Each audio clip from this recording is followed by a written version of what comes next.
I think this is going to be a heck of a series, not an easy series for Dallas at all, but I do predict Dallas will win this series and go to the NBA Finals. Here's why I think the Warriors really struggle with the Dallas Mavericks. And I get it's regular season. We've had on Nico. We've had on plenty of people that have said, look, regular season, very different from the playoffs, and you can start taking away strengths or making it harder to go to your strengths or taking away certain plays. But the Mavericks' biggest weakness, I think everybody will agree with me with this, is their size, right? They lack a starting center. They lack depth at that position.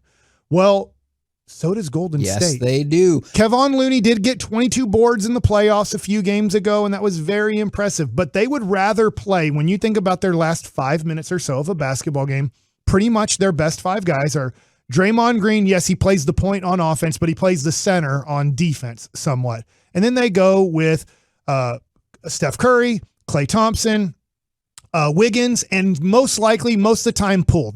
Poole can sit the bench, and they can go with more of a defensive guy or a bigger guy if they need to, but those are their best five guys they want to go to. Well, for the first time in the playoffs, and this is why the Mavericks match up so well, the Mavericks are bigger than them. So when the Mavericks go to their best five, it's usually going to be Luka, Brunson, Dorian Finney-Smith, and then you kind of pick the other two guys. It could be Bullock and Maxi Kleber. It could be Dinwiddie. It's not going to be Dwight Powell, but I'm also wondering, Dwight Powell's pick and roll. All of a sudden, when you're doing this, he's actually Dwight Powell taller than their guy. Yes. If that makes sense. Doing this against a lot of teams in the NBA, whether it would be Jokic or whether it would be Rudy Gobert or DeAndre Ayton or JaVale McGee or Hassan Whiteside, right? All these teams took away one of the bread and butter plays that would give pretty much Dwight Powell 10 points and pretty much Luka another 6 easy points when he would see that they wanted to take away the alley-oop and he would just lay the ball in very easily.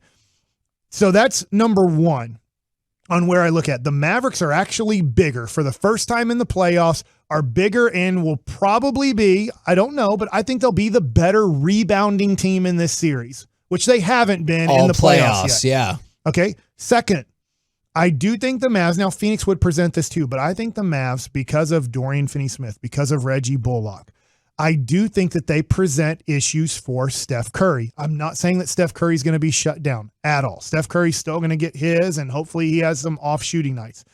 But I believe that the Mavericks, with their size, Maxi Kleber is a good defender that can switch on to different guys. I believe that the Mavericks present issues for their little guys, Jordan Poole and Steph Curry. Klay Thompson, we haven't really played him this year much. I was at the game with Derek Holland when they played, and Klay Thompson was in the game and didn't have much of an impact on that game. I'm not saying that's going to happen every game, but I think the Mavs defensively give the Golden State Warriors issues more than, and I get Desmond Bane's a good defender. I get that Dylan Brooks is somewhat a good defender and took out one of their players in the series, but we're bigger than Dylan Brooks. Yeah. We're bigger than Desmond Bane. And that wasn't the case in the Memphis series, and Memphis gave Golden State issues at time offensively. I do think in a way that you can hide Luka against the Golden State Warriors, because I know Wiggins can score. I'm not putting it, but he can go Wiggins kind of hangs around the corner quite a bit in their offense, very much like Harrison Barnes did a long time ago before they got Kevin Durant in their offense. You can they like sticking a guy in the corner and giving Luka rest. Does that make sense? Yes. You can kind of let Luka rest on defense against the Golden State Warriors, where at times Phoenix wasn't allowing Luka to rest at times. So I think Luka will even have more energy on offense, that he doesn't have to work so hard. And then Luka is our best rebounder on the team. And because he gets to hang around with a guy in the corner and kind of stand over there, that Luka is free to roam and get a lot of rebounds. I think you'll see Luka average over 10 rebounds a game in this series. Wow, that'd be awesome. Absolutely, and it can maybe spark some even some transition I wouldn't be surprised stuff. if Luka had maybe a close to 20 rebound game in this series. Really? Holy cow. Not saying average. I'm saying one of the games where he has 18 rebounds in a a game. I was listening, Mike, to Draymond talk this morning on his podcast, and this is something that I'm really hopeful for. He said that the series they just had with Memphis was hard. But he was like, there are some series where you're in it and you're doing the things, you're going through it, and whenever it's done, you're like, good God, that was a hard series. Yeah. And I know Dallas just went through a difficult series and then they made it look easy at the very end, And Monty Williams was like, we didn't really know the desperation that they were going to be playing with. I don't think it was desperation as much as it was like coming of age for this group. And I feel like there's a possibility that with this Golden State team, you might be able to make them realize that they don't want to be part of it anymore. And maybe using your size is the thing, physically imposing them to quit. And I don't think Golden State is of that mind because they understand how to win. They understand what it takes to win at a championship level. But some nights, dude, you just want to look at it and go, I don't want to be here anymore because those dudes just keep doing that. And so I do think that Mike has a really valid point on this being a series where your size can make the difference and you can make quick work of things if you utilize it correctly. And I wonder if that's one of the reasons that things have started to shift closer to the Mavs. Not like to the Mavs, but for example, opening line for game one hovered between 5.5 and 6. I saw some spots this morning where it was 4.5. So a point is a big deal when you shift and there's not an injury or anything like that. But then get this. These are the series odds that have shifted. Now, remember, if it's a minus, you have to bet that amount to win $100. If it's a plus, you bet $100 and you can win that amount. So the Mavericks went from plus 220 to plus 185. And the Warriors went from minus 260 to minus 215.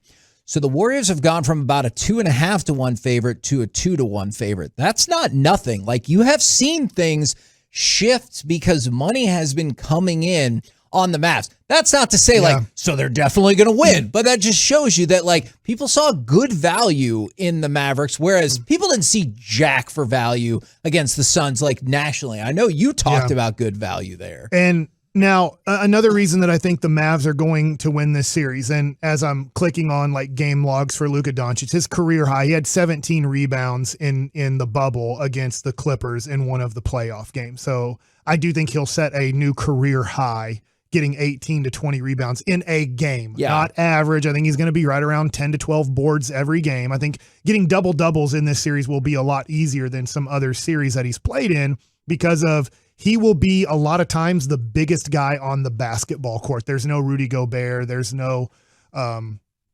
big guy like you had DeAndre. And I know DeAndre McGee was in there. Yeah. So I look at this and I'm watching Stephen A. Smith try to say how it's not going to be easy for Luka. Luka so far in his playoff career. Now, I'm going to exclude the Utah series. Utah was the easiest, but he's coming off of an injury there. He's had to go against Kawhi Leonard and Paul George and Marcus Morris and still was averaging almost 40 points a game, it felt like, in those series that he played in 13 games against Kawhi Leonard, Paul George, and Marcus Morris. Then he went up against Phoenix where they have Mikal Bridges and Jay Crowder and Cam Johnson. And, at times, yes, I know that he was able to wear people out and get matchups he wanted. But then they had DeAndre Ayton trying to defend the rim at times. And then they have Chris Paul at times roaming around trying to get steals and stuff. And he's very good at that, as much as people want to trash on Chris Paul. I get Devin Booker's an average defender at best. Yeah. But now he goes against Golden State. I do not want to take anything away from Golden State. That is a very good team, and that's a good defensive team overall. But you're telling me now, after going against Kawhi Leonard and using him up, Paul George and using him up, Marcus Morris and using him up, Mikal Bridges and Jay Crowder, and the list goes on, and using all of these guys up, that nope, it's going to be Draymond Green and Andrew Wiggins that finally shut down Luka Doncic. To me, no way. Can you slow him down? Can you make the game more difficult? Maybe, but he's going to get his 35 and 10, and then we'll see how many assists he get. But I don't really like this Stephen A. Smith kind of going, now Golden State is the team to stop Luka. Kerr's dead on in his ideal of what they want, or what they're going to have to do. And we just have to send multiple things at him throughout each game and adapt each game to that, because I don't think there's one dude on any team that can say, I'm going to lock him up. Not yet. At this point, nobody's proven it. and it's going to be a long time before somebody gets that moment. So Steve Kerr, there was an article up right now on 1053thefan.com, is talking about the challenges presented by Luka and the Mavericks. And one of the things he said that the Mavericks did a really good job was slowing down their pace. And he says, now don't get bent out of shape when you hear this first part, stay with it, is Dallas reminds him of Harden and the Houston teams from a few years ago. They can shoot in every spot. They have a dominant one-on-one player, and they might not be the fastest tempo team around. I hear what he's saying. Yeah, and I know a lot of people are like, oh, James Harden. That guy. Yeah, I know. Screw him. I know, but like, I think that Always is hated Steve Kerr. I think that is a fair breakdown of the Mavs. And then, Mike, I was going to tell you, because I found this amazingly interesting. Basketball Power Index, the way ESPN breaks it down analytically. For the Eastern Conference Finals, Miami, 51% likely to win. For the Western Conference Finals, Dallas, 56% to win.